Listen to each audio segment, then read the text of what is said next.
Hello guys, welcome back to my channel. আমি চলে এসেছি মায়ের বাড়ি। দেখতেই পাচ্ছ খুব গরম, জামা কাপড় চেঞ্জ করে নিয়েছি। মা দিয়ে দিয়েছি সকাল সকাল। আমাদের হলো টিফিন।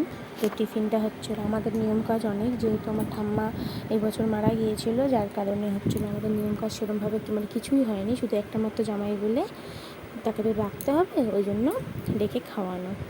তো আমাদেরকে খেতে দিয়ে দিয়েছে। আমার ছেলে খুব বসা নিয়ে খুব বদমাইশি করছিল, আমাকে দিয়ে দিয়েছে লুচি আর তরকারি। আমার আর সেই মুহূর্তে অত ফল টল খাওয়ার মতো কোনো ইচ্ছা ছিল না, ওই জন্য আমি ফল টল কিছু খাইনি। আমি শুধু লুচি আলুর তরকারিটাই খেয়েছিলাম। লুচি আলুর তরকারিটা খুব টেস্ট হয়েছিল, ভীষণ সুন্দর। আমার সাদা আলুর তরকারি দিয়ে লুচি খেতে ভীষণ ভালো লাগে। তোমাদের কার কার সাদা আলুর তরকারি দিয়ে লুচি খেতে ভালো লাগে কমেন্টে জানিও প্লিজ।